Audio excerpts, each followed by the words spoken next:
every single day on The View is a contest in stupidity. Truly, it's an amazingly competitive match between some of the dumbest people on earth. No one really notices on a given day that Whoopi Goldberg is a very dumb person who says very dumb things because everybody else is so dumb on The View that she's constantly outshone. She seems like the most sane person on The View, which is kind of an amazing statement. Trying to suss out which person on The View is least intelligent is an exercise in quantum mechanics. But I will say that on Monday, Whoopi Goldberg really did stand out. It was astonishing. But here's the thing. It wasn't just that what she said was stupid. It's that what she says is anti-Semitic and vicious. It's anti-Semitic and vicious in a way that the left doesn't even believe is anti-Semitic and vicious. And that's what makes it so terrible. So the topic of the Holocaust came up. It came up in the context of this Tennessee school board, very, very small county, small town, McMinn County School Board, which decided that they were going to remove the Pulitzer Prize-winning graphic novel Mouse from their Holocaust curriculum for 8th graders. Okay, they weren't getting rid of it at the library. They weren't saying that no one can read it. They were saying that we don't want this to be part of the direct curriculum for 8th graders because there's a little bit of nudity and there's some cursing. Now, I may disagree with that, but this is what school boards do all over the country. In Seattle, they just get rid of things like To Kill a Mockingbird. But in McMinn County, they say we don't want Mouse here. We'll have something else here for the Holocaust unit. Not we're never going to teach the kids about the Holocaust again. We're just not going to use Mouse. Okay, so, again, something I might disagree with, but certainly not an exercise in brutal, vicious anti-Semitism. Okay, but this turned into a global phenomenon, a massive scandal, because whenever there is a right-wing area that seems to suppress a book, this is a national story. When left-wing areas do it on a regular basis, that's not a national story. That's just them being good stewards of children. In any case, this was a controversial thing, became a controversial thing, by the way, months after the fact, or at least weeks after the fact. This happened at the beginning of the year. It didn't break until the very end of January. In any case, Whoopi Goldberg and the ladies of The View, the combined IQ of a kumquat, they decide that they are going to start talking about the Holocaust from their perches as great scholars of the Holocaust. And Whoopi Goldberg, maybe because her last name is Goldberg, decides that she is going to inject herself into this conversation. And she has a take on the Holocaust that is, I will say, unique, but not that unique. And here's why it's important. I'll explain in a second why it's important. First, let's hear Whoopi Goldberg explain why everyone in the world is racist except for Hitler, apparently. The Holocaust isn't about race. No. It's not about race. No, it's about a different race. But it's not about race. It's not about race. What is it about? Because it's about man's inhumanity to man. That's what it's about. But it's about white supremacy. It's not about ideal race. But these are two white groups of people. Well, that's what we have to black people see them as white people. But you're missing the point. You're missing the point. The minute you turn it into race, it goes down this alley. Let's talk about it for what it is. It's how people treat each other. It's about how people treat each other. It's not about race. Okay, so you actually have to start this conversation a little earlier because Whoopi Goldberg actually said right before this that this is white people. This is a direct quote. This is white people doing it to white people. Y'all go fight amongst yourselves. White people doing it to white people. Y'all go fight about this amongst yourselves. Now, naturally, everybody came down on Whoopi Goldberg because this is one of the dumbest things ever. I mean, the simple fact of the matter is that Hitler obviously treated the Jews as a race. He explicitly said they're not a religion, they are a race. The Nuremberg laws were directed against Jews as an ethnicity. And it really is only in the very, very modern era that people have started to lump in Jews with white people. For the vast majority of history, Jews were considered their own ethnic group. Not only were they considered their own ethnic group, they were barred from places like country clubs in many parts of the United States. It's really only in the last 30, 40 years that white people and Jews have been considered concomitant. In the same way, by the way, that Italians started being considered white, Irish people started being considered white, Germans started being considered white. Like white as a group has been expanding for quite a while in terms of popular rubric. But there's no question that the Germans saw the Jews as a separate race. So did the French, by the way, right? Which is why the Dreyfus Affair was a thing. So Whoopi Goldberg is ignorant. No question. I mean, what she's saying is full-scale stupid. It's ignorant. I mean, this is a direct quote from Hitler in Mein Kampf, quote, "Is not their very existence founded on one great lie, namely that they are a religious community, whereas in reality, they are a race." Hitler's big thing was that he liked to call Jews a race of parasites. So Whoopi Goldberg is just wrong on the merits. So in one second, we'll get to her apology and then her doubling down on Stephen Colbert.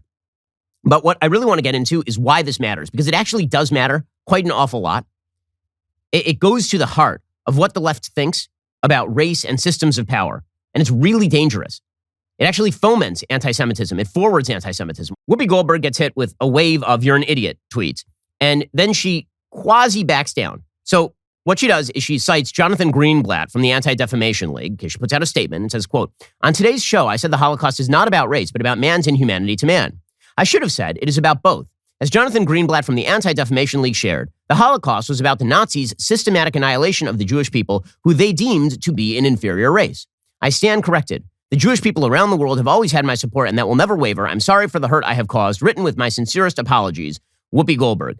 Yeah, I don't believe you. And the reason I don't believe you is because she then went on Stephen Colbert last night, and Colbert basically tried to massage her into something more acceptable. And both he and Whoopi Goldberg screwed it up. But Whoopi just kept doubling down on the idea that this was white people who are trying to murder other white people, which means that it's between two of y'all, right? It's between y'all, as she suggested on The View. Here is Whoopi Goldberg again, trying to suggest that discrimination only exists when you can see visible differences between people, and not when you make up physical differences. By the way, the Nazis tried to come up with physical differences between Jews and Aryans, right? They tried to suggest that Jews had longer noses and certain types of physiognomy and all of this. Anyway, here is Whoopi Goldberg screwing it up again. As a black person, I think of race as being something that I can see. So I see you and I know what race you are. And the discussion was about how I felt about that. I felt that it was really more about man's inhumanity to man and how horrible people can be to people. And we're seeing it manifest itself these days. Okay, so then Colbert tried to massage her into, he said, "What I've read about how the Nazis operated when they found out that you were of the Jewish race, that's why they'd make you wear a star so they could see." And then Goldberg started doubling down. She said, "So they could identify you. But my point is they had to do the work. If the Klan is coming down the street and I'm standing with a Jewish friend and neither one, well, I'm going to run. But if my friend decides not to run, they'll get passed by most times because you can't tell who's Jewish. It's not something that people say, oh, that person is Jewish or this person is Jewish." You're right. No one in history has ever said this person is Jewish or that person is Jewish. No one's ever done that, ever. Actually, Whoopi Goldberg. It's kind of astonishing. By the way, if you said to Whoopi Goldberg, on a logical level, she is suggesting that race and racism only apply when you can actually identify at a moment's notice what the person's race is. We know that isn't true. There have been many cases in American history, particularly during the segregation era, when black people who were very light-skinned would attempt to pass as white. And when they were found out to be black, using the quote-unquote one-drop rule, which is the most racist thing ever, when they were found out to be black, they were then discriminated against. So according to Whoopi Goldberg, that wouldn't be about race. That would be a white person discriminating against a white person, presumably, because they're not overtly identifiable. Okay, here's the reason why Whoopi Goldberg is doing this. It's not because Whoopi Goldberg is trying to get beyond race. There are two ways of reading Whoopi Goldberg. The kind reading is that she's trying to get beyond race, but we know that's not the case because Whoopi Goldberg has never, ever gotten beyond race in any controversy ever. Everyone, apparently everywhere, is racist except for Hitler. Except for the Holocaust, which wasn't racist because it was about white people attacking white people. Everything else is racist. To understand what Whoopi Goldberg is saying and why this matters, you have to understand intersectional theory. So intersectional theory basically suggests that structures of power are set up whereby victimizing groups victimize people in victimized groups. And the way you can tell who is a victimizing group is by success level. When you look at America, for example, you can see that black Americans are victimized, not by looking at their actual treatment in American society, but because they are less wealthy than, for example, white groups. And this is why you will see intersectional hierarchy advocates suggesting that black people today are meeting with the same sorts of discrimination in subtler ways than they were 70 years ago, which of course is absurd on its face.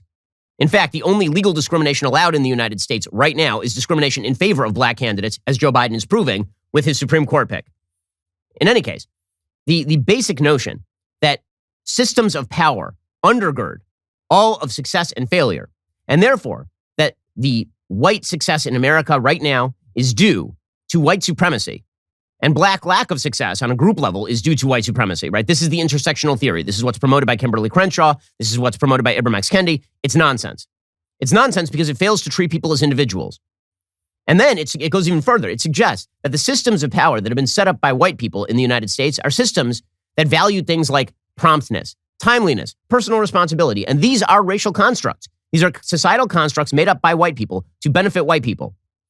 This is the underlying theory of critical race theory, which again was, if you think that I'm exaggerating this was an actual display at the National Museum of African American History at the Smithsonian.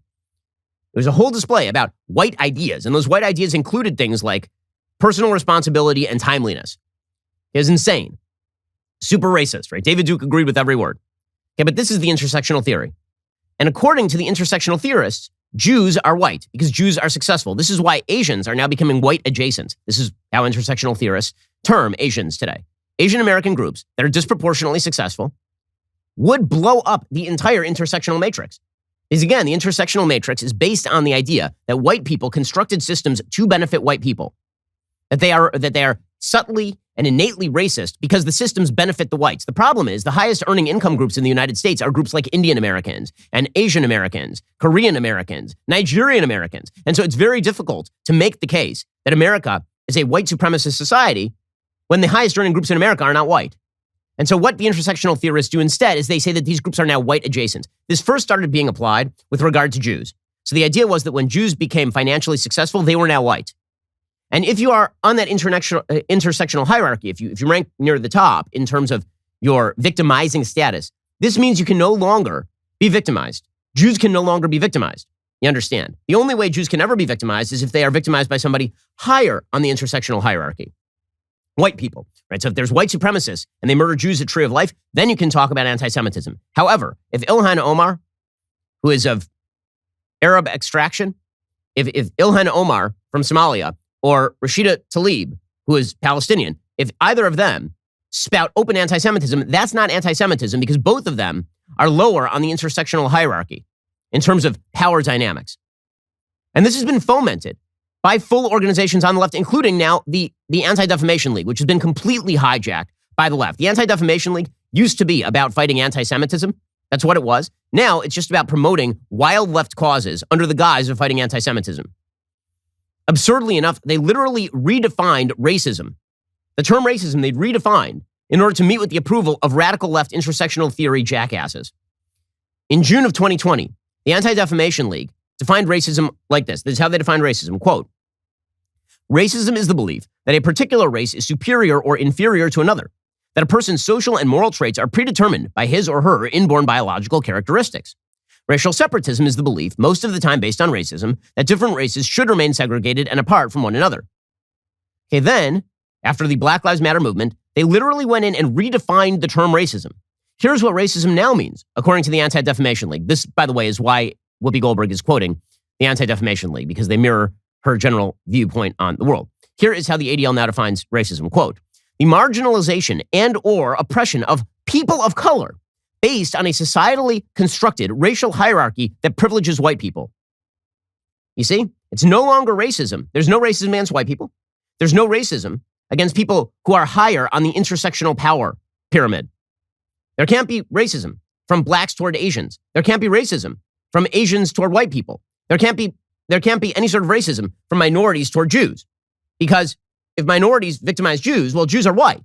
So that can't really be a thing.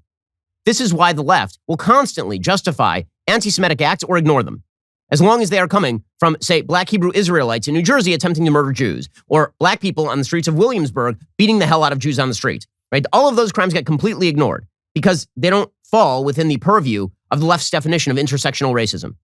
This is why it was a national news story when there was a white supremacist who shot up a Chabad in Poway, but it was not really a national news story for more than about 30 seconds when a Muslim radical tried to murder a bunch of people at a synagogue in Texas. Because remember, Muslims are brown, generally speaking, even though that's not true. There are a lot of white Muslims. Muslims are brown, generally speaking, and therefore they are a member of a victimized minority group, whereas Jews, who constitute some, 0.2% of the global population, something like that? Jews are a majority evil power group, while Muslims, who constitute about, 1.5 billion, 2 billion people on planet Earth, that's a victimized minority group. Right? This is the concept. The intersectional hierarchy is an anti-Semitic conspiracy theory. It crosses streams with it. This is the entire theory. And this is why it's important what Whoopi Goldberg was saying. I hope you enjoyed that clip from The Ben Shapiro Show. If you did, go ahead and hit that subscribe button so you stay up to date with all our future content.